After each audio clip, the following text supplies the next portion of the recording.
You're now tuned in to your favorite host of choice, Mr. Keita Jones, Mr. Keita Jones, Mr. Keita Jones. Hey! Let's go! Turn your radio up and just listen to your voice, your business. You're now tuned in with your host of choice, Mr. Keita Jones, the lady with the voice. Mr. Keita Jones, Mr. Keita Jones, Mr. Keita Jones, the lady with the voice. I'll do everything that I'm supposed to do. Every gift I have, everything. I will pour into it. I promise. I will follow what you told me to do. Word by step by step, word by word. And so the next thing I do, I woke up. I was looking at my grandmother, and then I was talking into this light, and then I woke up. And I'm staring up at my sister, who was on the phone with the ambulance and all of that. And I was very coherent, and I remembered immediately everything I saw, what happened. So long story short, I lived. I'm here today. And after that, I picked it back up. And I said, this has been something that, he's been wanting me to do. I don't know why. Cancer has always been that thing. I've lost aunts and family members, and I know people who've had it and suffered, and I just hate this disease. Okay. But I needed to write this from a perspective of, even though it's so bad, there's something good that can come out of it. I'm the person, the glass is half full, always. Where's the silver lining in the worst thing that could ever happen? There's something that has to be learned so that you can either change your path, change your way of thinking, your mindset, whatever it is, your location, whatever it is, so that you can be better. And so I wrote the movie. And I wanted to do it from the perspective. I used to say, well, it's about a woman and her right to choose if she's going for her own self to keep a baby when she's diagnosed with cancer. What she wants to do is her right. But the movie really is about everyone else around her. Because once she makes her choice, she stands on business and nobody can waver. But it's about the turmoil and the acceptance and all the phases and the roller coaster ride of everyone around her coming to the same decision that she comes to. So that was my inspiration for it, to finish it and to keep it. Literally, I woke up out of a dream one day and I wrote it. And it was a short, right? And I was like, And I wrote it probably in a day, 2 days. And then I pick it up and I put it down, like I just told you. And then after that happened in 2020, I said, okay, I get it. It's meant for somebody. And then after people saw the movie for the first time, close friends and family. It was close friends and family, cast and crew, that's it. And me. Well, she's part of friends and family. So just because I wanted them to see what they did and how they worked on it. And the DP and editor, we call him Maverick, but Eric Dotson, he's just phenomenal. When I talk about gifted on the camera, gifted just in general, the sight, the vision, he was phenomenal. And I thank God to this day that he was referred to me. So he helped, and he saw things that I didn't see and just kind of helped put the puzzle pieces together. A lot of things happened on that set. When I tell you... Are you serious? Oh, my gosh. It was a lot of... What you saw, it took a lot to get to that. A lot of things happened on set, but on every set, things happen, right? If nothing happens on your set, something is wrong. Really? Something is wrong, yes. Because you can plan for everything, but it's the things that you don't know, that happens that you're not prepared. And it's always the case. There's some stuff you're not going to know. But everything came together like it was supposed to, from the moment that I finished writing it, adding in scenes or what have you. I had cast members who were diagnosed with cancer right before we started shooting that had to go through that and shoot and really, focus on shooting. I had cast members who were just coming through it. Surgery and just all the things. So mentally being able to be in that moment and really dig in deep, I just appreciate them, because that's hard to have to relive it again in a story like that. And it's been so many people, like even some of my crew and cast members found out that somebody really close to them, they were diagnosed while we on set. So there's a cure. Yes, it is. There's a cure for cancer. Yes, it is. That's why folks keep washing up on the edge of the water and stuff, because they're trying to get it out there. But it's money. Sickness is money, and people are greedy. It's ridiculous. So again, whatever I can do, my small part, make people aware, get early diagnosis. You have the right to choose how you want to handle it. Quality of life is something, because when they're putting all that chemo and stuff into you, it's killing things. Yes, it is. Not just the cancer, it's killing other cells and good cells, and sometimes your body can't handle that. Nope. And they make mistakes. They give you more than you need sometimes, because that's another $1. Another $1. And you don't know the difference.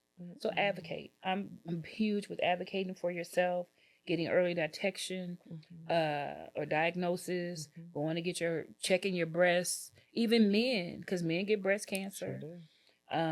If your body's not feeling right, go to the doctor. And I know now with all the political unrest here in America that, medical prices are rising, insurance costs is high, skyrocketing, it's hard.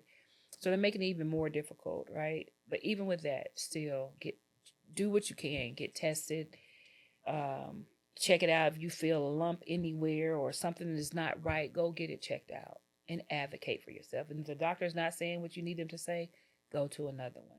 And holistic healing is real. It's real. Soursop. Drink it. Yes, ma'am. Every day. Every day. Every day. Every. Every day. But let me get off my soapbox. So, I don't even know what the original question was. We go back to. I think I answered it. But... You did. Okay. The movie, it was just so heartfelt. So how did you choose? How did you do the casting? Because everybody in there fit their role. Yeah. So, I knew what I want for the cast already. And I don't like casting calls. I just don't. It's like sometimes it's a bunch of people who haven't done their due diligence or, had the training and that type of thing. Somebody said they're good. They can act or sing or whatever. And so it's kind of, for me, it's like a cattle call. Forgive me for that term because it's horrible. But sitting through that, because my heart goes out to them, I want to train them on the spot. We don't have time for that. So what I do, I've put myself in a position. I know a lot of actors, amazing, phenomenal actors. And so I just recycle. Like I use them in everything. And I've worked and directed, or co-directed a lot of things, plays, films, that type of thing. So I know a lot of amazing people. And when I I was helping co-directing on Two Wrongs, my girl Shell Purcell. She is good. When she first got here in Atlanta, I think I hired her for her first play or reading or something or whatever. And I told her, I said, you a star. She is. You got something and you got that X factor, and she does the work. She do. She doesn't just show up. She probably could show up and just show out, but she puts in the work, which makes it even more amazing. And when I saw her, I said, I'm going to be part of your stardom. Whatever I do, whatever I can do, I got you. And so I saw her. I was working with her. And then on Two Wrongs, her co-lead, OJ, I was like, the chemistry between them is just uncanny. I was like, this is crazy. And I had to ask, I was like, are y'all dating or something? She's like, no, OJ's married and she had a boyfriend or something. I was like, oh my God, your chemistry is just phenomenal. And then A Rose to Cancer popped in my head. And I said, I gotta have them. This was like 3 or 4 years ago. Wow. And then I said, I'm going to do this film. I don't know when, but I am going to do this film. And I gotta have you too. They read for me. I gave them some sides and they read. And I was just like, oh my goodness, I gotta have you too. Actually, I think that was during COVID. Mm-hmm. Yep, because we did it on Zoom, and then I had them come together and read together Wow. live, so I could see them live together. I was like, okay, yeah, I gotta have it. So fast forward. Is that a chemistry read? I heard about chemistry read yesterday. Okay.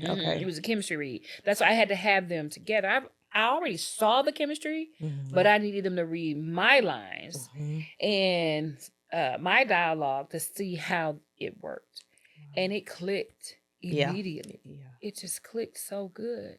So good. And then my guy Wardell Richardson, I wrote in that part for him because I was making it a full feature.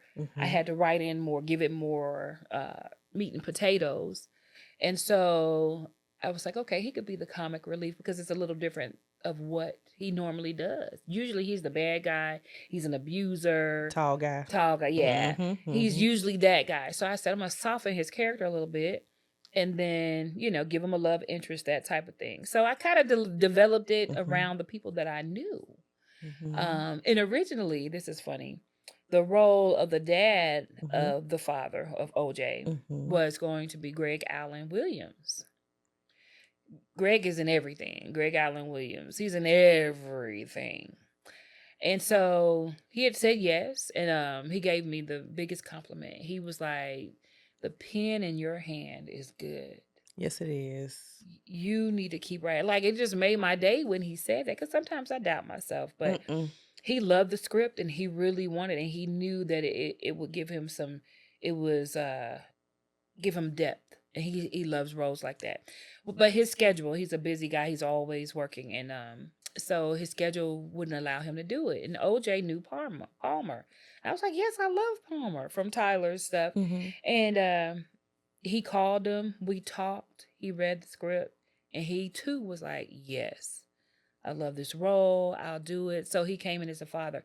And so everybody just kind of, and I knew Mama D, who played the mom of Clarissa.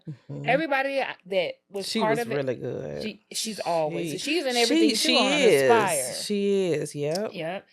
And even I was watching some movie, I think it was on Tubi or whatever, and she was a stewardess on the airline. And I had to call her up and say, Mama D, what you doing on this? I've seen her in a lot of stuff. Yeah. So I fell in love with her when I first met her back when we had, we were doing Urban Playwrights United. And I met her. And then I used to be the floor manager for Kingdomwood International Film Festival with Audrey. Yeah. So what is a floor manager? What is a floor manager? For the film festival, I ran the whole floor. Made sure the movies were showing, made sure everybody had everything they needed. The workshops were running, like from soup to nuts. I ran everything on the floor. Make sure, and anybody had an issue, they came to me, that type of thing. So, and that was so much fun. I love doing that. I really love doing that. I kind of miss it too, but so I met Mama D. I call her Mama D. What's her real name? Deetta West. Okay. I met her there and I fell in love with her. And then I told her, I was like the first person to put her in a musical. She was in my musical Angels in Training. So I met her there. Like, so everybody that I had in the cast, I knew them from working with them before. Evelyn, Letitia from South Carolina, I worked with her before. And what was it? Karma? No, was she in Karma? No. I can't remember where I met Evelyn. I feel like I've known her forever, but it was in a production. Who else? Everybody. I met Mila because I work with the Bass Brothers. Shout out to the Bass Brothers studio where we film most of it. They have an amazing studio in Locust Grove. Oh, I've been. That's where the boot camp was. Yeah, that's where the boot camp was. That was really nice. It's a hidden gem. Yes. Y'all reach out to them when y'all need to film because they are phenomenal. But I met Mila there with them. And then let's see who else. Ladarian, I've known him for years. He's like a son. So, and I've worked with him before. He's a beast too. He's somebody to look out for. His acting is just top notch. And then who else? Morgan. I've known Morgan for years. It's just everybody I've known them and actors that I've worked with, and I know what their potential is, and I know what their skill set and their gifts are. And it just worked together. That's how I know that the higher power God orchestrated it, because I agree. I didn't do it. He just did it. He put everybody in place and said, Mhm. okay, I'm giving you everything you need to make it happen. Even when it came to the funding, I had no idea how I was going to fund that movie. Mhm. But I did know I had to get it done. Wow. Yeah, and nobody knows this, so I'm Mhm. live on your show. I didn't even have the funding when we first started. Wow. It came afterwards. He said, trust me, I got you. And that's what I did. I just trusted. Wow. And that's what you call faith, That's it. unwavering. That's it. Because a couple of moments I was like, oh my God, where am I going to get this money? Where am I going to get this money? Wow. But he said, calm. And I calmed down. It didn't bother me. Wow. And it just came. And it came. And I needed more money. And it came. Wow. So I knew it was right. And I had to do it. And I knew it was meant to be because everything just kind of fell into place. Wow. And now we have this amazing movie that Yes. we're going to cons. I feel it in my soul. We're going to submit next month. Yes. There are some mistakes in it. I'm glad you didn't see it, but just a couple of ADR things. But I don't even know what that means, but okay. Meaning that I need to record some voiceovers because there's you can hear some distortion or something like that, I ain't hear nothing. and it has to be perfect. I think that's you. Because when I tell you, I didn't hear anything, and people were so engaged in it. They was just like, "Oh my That's God." the good thing. People were so engaged that they missed some of the mistakes, except for when the movie paused. But that's only because my laptop froze. I was like, "What in the world?" That ain't count. Yeah, but they didn't even nobody Nope. complained. Nobody left. I think one lady left because it was so cold. It was there. freezing. I ain't gonna lie. It was freezing in there, and that's because of how large the theater is. And that was beautiful. Yeah. Yeah. Oh yeah. Shout out. Yes. Shout out to Clayton County Performing Arts Center. Yes. Dr. Abdul Salam and Miss Rainwater, DAP, who hooked me up with them. Like they were just amazing. Like I'm saying, for everything from the beginning to the end, everything was wonderful. Yes, it was. And it just came into place. And they were so accommodating. I just love them. Love whatever they need, I got them. Yeah, it was. It may have been cold, but the movie took the place of all of that. You didn't even realize it was real cold. It was just like, wow. I barely wanted to blink. It was just that good. It was good. You're welcome. Nobody had anything negative to say, especially not around me. I was sitting in the back. I sit in the back everywhere. But people was just like, oh my God. Then you hear some sniffling, then you hear some crying a little bit.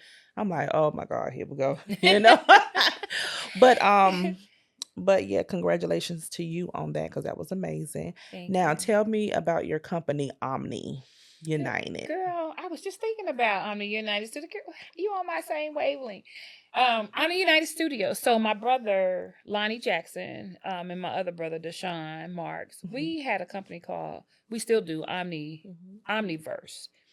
And it's a multimedia company, meaning that we do comic books, we do everything. And then in the past, I used to work for Maverick Entertainment, which was one of the largest independent distributors. I've seen that. Yeah, film distributors. Yeah. They changed the game for independent filmmakers. Wow. Giving them a platform. They got them in Walmart. They got them in all the Red Box and all that. Shout out to Doug. Hey. I love Doug to this day. But I used to work for there, and I did this show called The Indie Scene, and we recorded it, and I would interview all of the new filmmakers. And one of the filmmakers was Brother Schwabe out of Maryland, and I was trying to think of his movie he had. We had this dynamic movie. It was amazing. And I interviewed him, and then I met him again because his movie was chosen for the Kingdomwood Film Festival. So he did the red carpet, and then I met them again. I was like, okay, this is meant to be. And so over the years, we kept in touch. And then one day I talked to my business partners. I said, hey, I need you all to meet these guys because they do phenomenal work at United Filmmakers. And they're called United Filmmakers. We need to come together, and we need to see how we can work together. And so initially we came together. They met them. Everybody was, liked each other and that type of thing. And then we kind of fell off.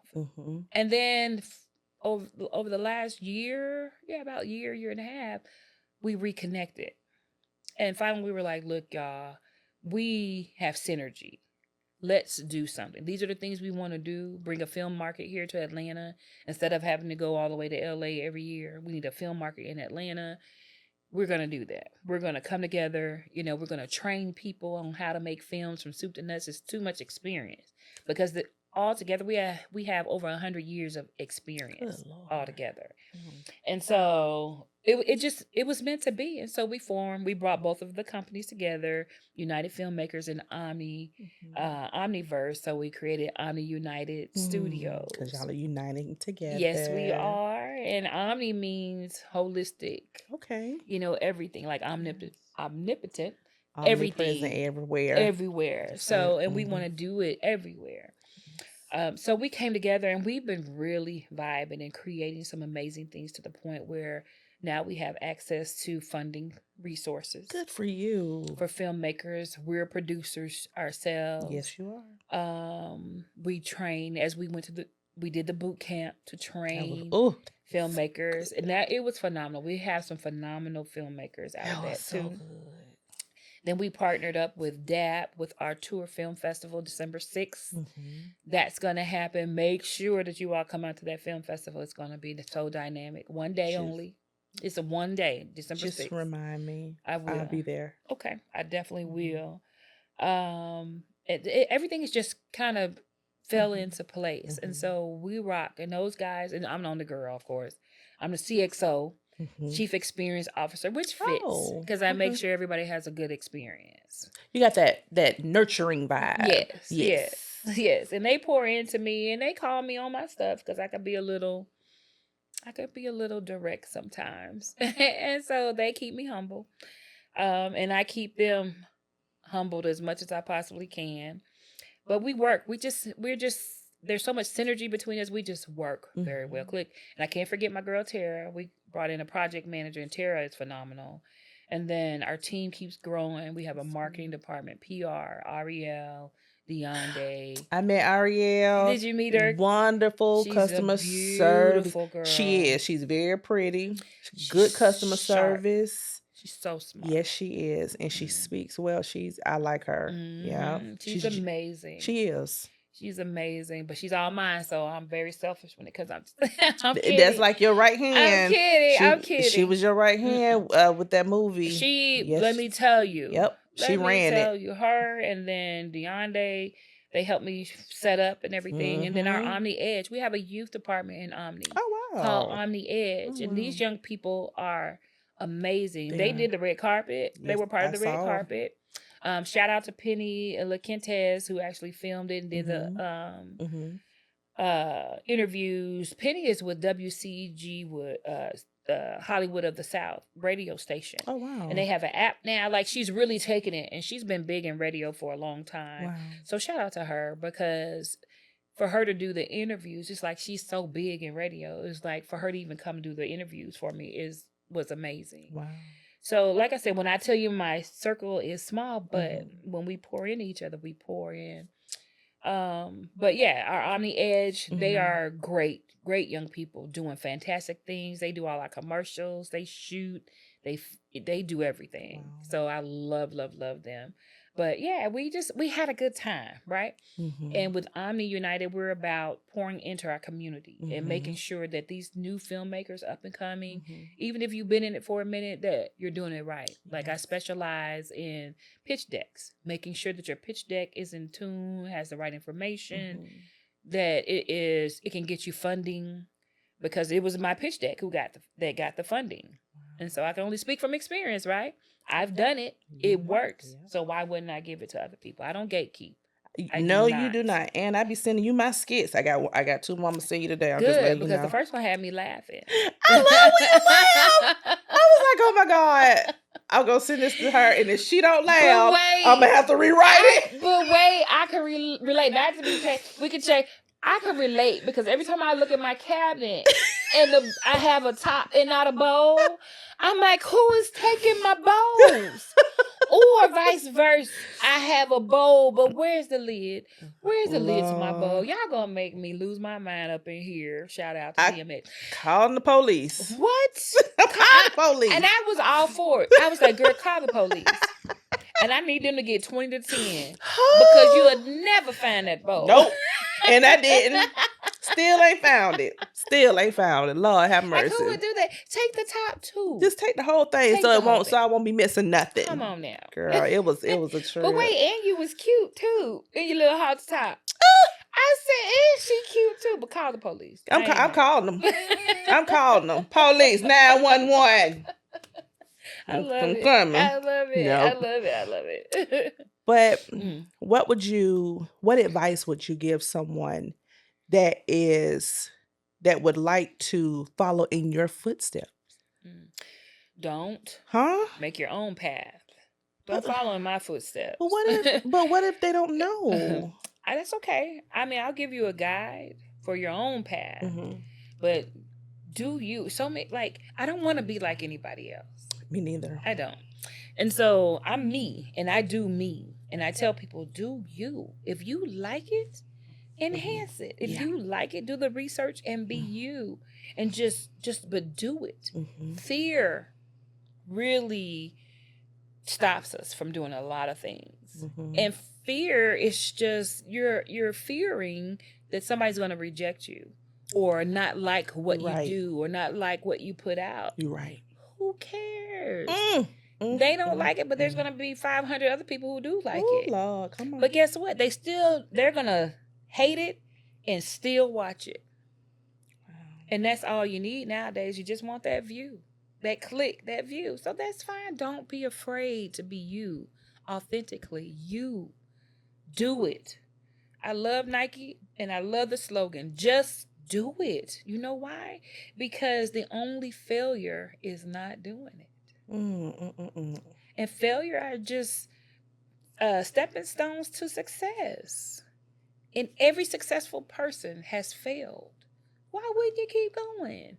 What's in a no? I think I said that on the stage when I was talking for the film. I had so many no's, I thought that was my name. So my name was no. But it's that one yes. That one yes. And then it's going to be followed by another yes. And then a couple more no's. And then another yes. And then another yes. Just do it. Everybody has their own purpose on this earth. Everybody. And I was listening to Tabitha Brown, a statement that she said, everybody has their own purpose on earth. Yes. We're put here and we're only here for a limited time. So you have to be about your destiny and your mission, what you want to do for your life, right? No one else can tell you that. Only you know what's right for you. And so I tell people who want to do what I do, be you and then just do it. But do the work. Do the work. Nothing's going to be given to you. Nothing's going to just be set up for you so you can You know, sometimes I do that. But but when I tell you what to do, I need you to do the work. Go get it done because you're going to be better for it. Just move forward. Read the book on how to do it. That's one step, right? And then slowly make small baby steps, you know? Save your money up. Buy one little piece of this or one little piece of that or whatever it is. Just do it. Move forward. That's it. That's what I did. Wow. And fear really means feeling empowered against rejection. Rejection is redirection, right? If you say no to me, that just means you're not ready for me in this time. That's on you, not on me. But somebody else is ready for me, right? And then when you see that I flourish, you coming back to me. Every time, Akita. Lord have mercy. Every no I've received and I've redirected to somebody else or something else or whatever, every time those people came back to me. What you told them? Sometimes it's a yes because I don't hold grudges and stuff. What's for me is for me and I'm going to have it and I'm going to get it. It's ordained. It's my destiny to have it, to do it, to whatever. And sometimes you're not ready in that moment when I'm ready. You need a little more time. Yeah. And that's okay. I don't mind proving myself. I already know who I am and whose I am. I already know what I can do and what I'm capable of. You just need a little time to catch up. And I'm okay with that sometimes. You know, I redirect. And then if I'm ready to bring you in the fold, now, if I'm ready to bring you in, no hard feelings, but it's got to be right. But if I'm ready, then I was like, oh yeah, I remember your no, but that's okay. It's a yes for me because we can still work together. You know? But I see you, and I see people, and I see everyone doesn't have best interests for you. No, they don't. You know, so you have to listen to that thing inside because there's been some times where like, no, I'm good. Thank you though. I appreciate you coming back, but I'm good. You know, because I hear everything. Everything comes back to me. People have said some terrible things, and all I do is help people. Yes, all you do is help you. I all can see I that. Do. Now, it's been some folks who's rubbed me the wrong way, and I let them know, you know, that under any circumstances, I would never work with you. But I tell them to their face, you're not going to hear it from nobody else on the radio or anything else. I'm going to let you know in your face, I will not be working with you ever. Wow. And that's because you need to understand the depth of what you did or what you said, and you need to be accountable for it. And first time it's on you, but if I let you back in, then it's on me. It's on me, right? And I'm not doing that. I've had enough of that in my life. Me too. I'm not doing that. Me too. So even though I'm nice and I give, I'm not a doormat. I had to learn though. I had to learn not to be, but I'm not. And now that I've learned, I'm older. I am much wiser than I was then. My peace is important. And, you know, I deal with a lot because I do a lot, right? And so the moments that I can have peace, I just don't need anybody disturbing that peace. And I'll tell you, the older you get, the more important having your peace. That's the most important thing, having your peace. I meditate, I pray, I have my own alone time moments where I just sit still, listen to nothing, or I may listen to affirmations, positive affirmations, but I just need peace. A lot doesn't bother me anymore. It just doesn't. Even when you acting a fool and all that, I just like, hey, do you, but don't bring it here. I need my peace. That's why my circle is very small now. Mine too. Has to be. Yeah, but I don't really know people here either. I know you, but right. I think you're a part of my circle too. I would love to be part of it. It would be an honor to be part of your circle. It'd be an honor for you to be a part of my circle. I would love to just have you all to myself, but of course I got to share you. Oh my God. So last question, last thing. What if someone came to you with the script already written and wanted you to produce it? And so producing and directing is the same thing, right? No. Oh my God, teach me, because I ain't know. No. When you're a producer, you're either the money or the resources person. Oh, yeah. Okay. You're handling putting everything together. Okay. Finding the money, getting the resources together. Directing, you're bringing the story to life. You're hiring your crew, your first AD, your script supervisors, all the things, right? Even the producer most of the time hires the DP that works with the director. You're bringing the story to life. You're on set, making sure the actors are doing what they need to do, coaching them, doing whatever, bringing the writer's vision to life, right? So it's totally separate. But unfortunately, in the independent world, we wear many, many hats. So I've been the writer, director, producer so many times. And now that I'm at a level where I can hire people, whereas I like to write. Writing is my thing, right? And directing. So if I write it, I kind of want to direct it. But I'm getting to the point where I'm going to start hiring another director, that type of thing, and let them, do what they're supposed to do, because we're training people to do these things. But yeah, so Now we have like executive producers. Those are the people who really pay for your film. Executive producers, and then we have associate producers, or maybe our casting department. We have associate producers and producers who do other things, bring resources in. Sometimes they may give up being paid for that title because it means something when you're in IMDb.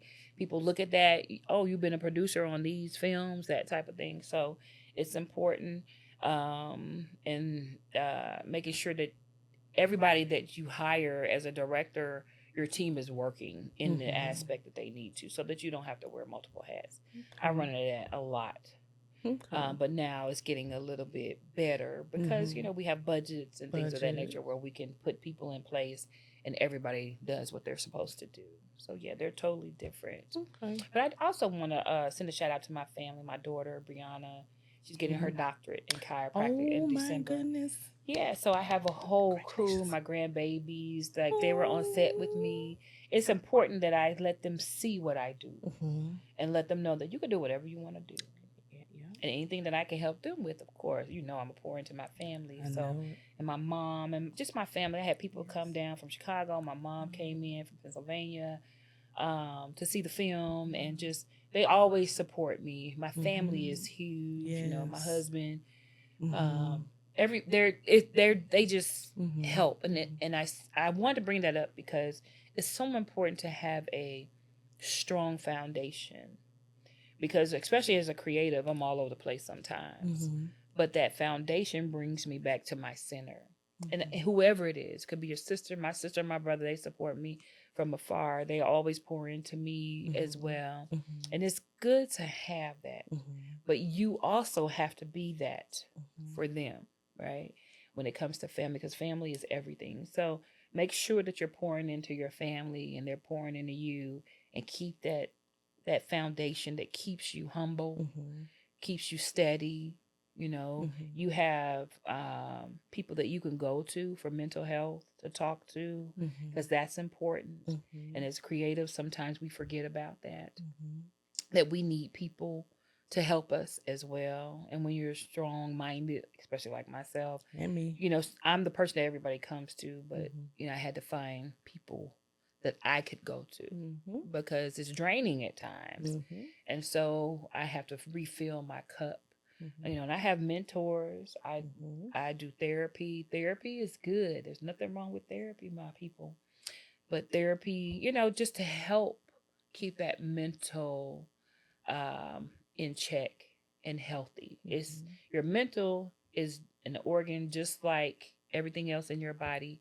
And you got to keep that healthy and exercise and that type of thing too. Yes, ma'am. So I just want to add that. I just love you so much. I hate that it's over.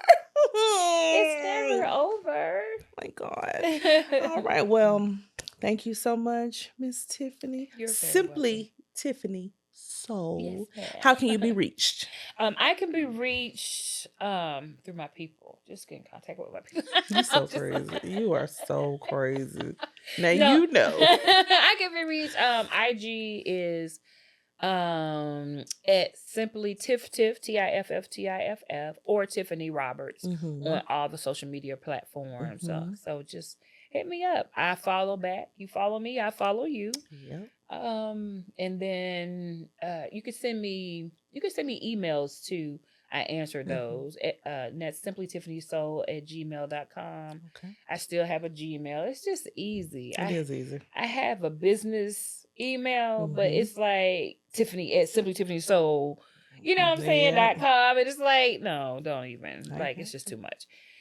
But anyway, yes, reach me, reach out, and I think you had a question earlier if they brought me a script or something like that, and then we kind of got off. Yes, ma'am. I do want to answer that real fast so we can end. If you have a script, I'm in United Studios. That's what we're doing. We have taken in a lot of scripts. We have people coming to us.